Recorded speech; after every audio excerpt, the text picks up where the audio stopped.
So, hello once again, and today is 3rd of January 2026. We are back again with today's article, and we'll directly move to the first article which I read about.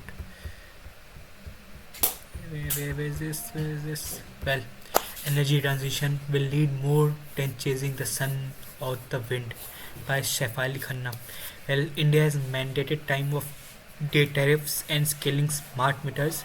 Well, we have around put 50 million of smart meters in just 2 years, and most of the smart meters were around 47% of the population of tier 1 and tier 2 cities. So it is big milestone, and still we are increasing this number by day. And that the challenge today is whether the power system can utilize the efficiency as possible. First, in the challenges has three pieces. Okay, first, the distribution reform is the decisive bottleneck. Second, the dynamic retail tariffs and the smart technologies are key to the scaling access to the clean and reliable electricity. And the third one is the wholesale market reform is essentially both to attract investment and to reduce the renewable by improving. Okay, well, the most important of article of today's was in intention to high-tech minerals and showing by Diraj Nayyar. Well, as just a few days back, US President Donald Trump is no fan of multinationalism and multi groups, as we have seen in recent in last year his tenures. He is not a big fan of such groups, multinational groups, like even from G7, G20, and anyone. He is trying to back down from all those and trying to be more dependent, make his country more dependent. And that made recent announcement US-led Paxia Silka initiative. In this pact, they secure supply chains in critical minerals. When the whole pact is about to supply and to secure the supply chains of the critical minerals for AI and semiconductors. As we know, these are the future of 21st and next generations, and all minerals to make anything from semiconductors are the crucial, are the new gold of the new generation. And in this pact there are 9 countries will be a part of this pact, and it's a shame for us that India is not a part, even not a part, we are not even invited as a guest. A guest as a nation is USA and Taiwan, sorry, Canada and Taiwan. These two are being invited as a guest in this pact, as Canada is the largest supplier of the resources and Taiwan is the largest supplier of these minerals and chips. So Canada will bring resources and minerals in this pact, and Taiwan bring its expertise in it. And the rest of the nations is USA, Japan, South Korea, Singapore, UK, Netherlands, Israel, and the UAE and Australia.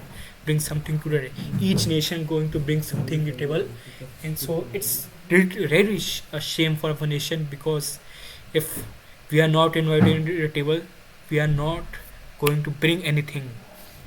Why? Because we have not focused on anything in this era of AI and innovation in semiconductors. Well, most of the nation like USA and China spend around 4 to 5% of GDP on R&D, research and development, and we, us Indians, only spend around 0.45% of our GDP on R&D, and this number had not been changed, has not been changed from past 2.5 decades. So if we want to be really a superpower, we have to focus or increase our R&D budget on this. US and China spend roughly, that's I have already covered this, the only sector in which India, and the only sector, I believe the only sector where we can bring our expertise is the space and research. Us, we Indians have done a lot of extraordinary work on space, from Mangalyaan to Chandrayaan in very low budget. So it was all done by the our scientists and the spending budget, special pacts and committees formed by our government. So we have to tell our government to change their perspective and start making some new pacts and like this. Well, well, dependency. We have if we really want to become a superpower in especially in this sector of AI and semiconductor, we have to start digging our grounds. Why? We need to find first base to build those things, and those bases are the minerals. We have only we have only dig around 20 to 21% of our whole India land mass, and we have to do a lot of research and we have to find proper minerals in India, because right now we import coal from other countries for our energy renewable. We import 100% lithium from other nation for our own uses. So if we can't produce or these things for our own uses, we can never be a superpower in this way. We can never lead. We can never get a seat on we can never get a seat on that table.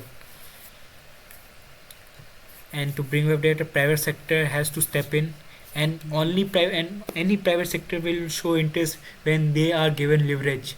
When if they found something very valuable or anything extraordinary, government can't be interfered with them. They should have the proper rights to that product and discover freely without government intervention. So this article was all about that. And next,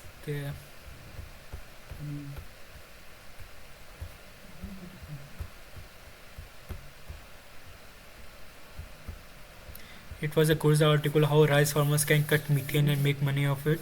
Well, in this article, I read about the rice, the whole rice farming is or day is a will take around 150 days.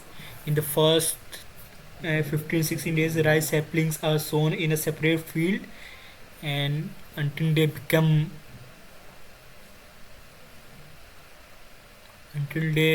become what call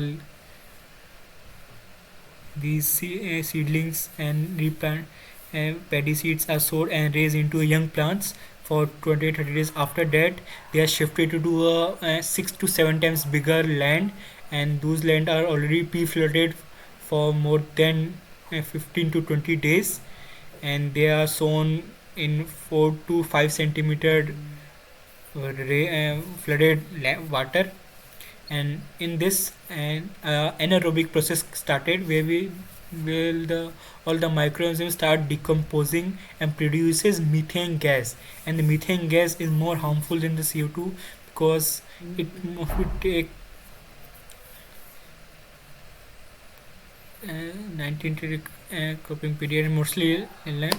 It's more harmful than CO2 because it take more time to be diluted in the air rather than CO2, which can be directly taken from and can take can be reduced by the plants and trees, but methane we can't be.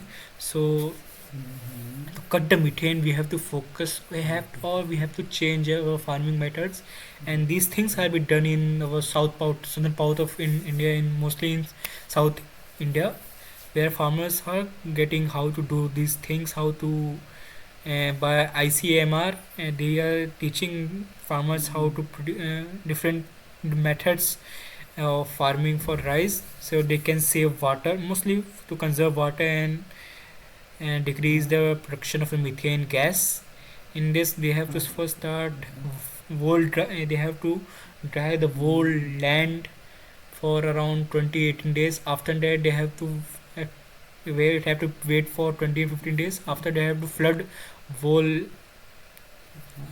agricultural land again, and they have to wait for 10 to 15 days. After that, they have to plant the rice paddings, and then this is the method. This well, the whole in today's right now we are not getting any better topic in the newspaper, and I am also don't have getting proper time to read both of the newspaper with proper attention, and I know I can't articulate the topics very well. I'm still in the learning phase. Will try my best to improve day by day. If just go through both newspaper, mostly they were targeted about our environments and minerals and how we can make our just both paper were the main issue of today's main topic of today's newspaper was about environment and how can waste management, how can we reduce the waste management in India, how can we convert our waste into proper resources, and how can we can utilize those wastes. So it was all about that. I know I have not articulated the topic very well, but I will try my best. This it's all about today. I have not learned any new vocabs today. Will try to revise all the vocabs I have written till now. I will try to complete the C series and see you all tomorrow. Goodbye. Jai Hind.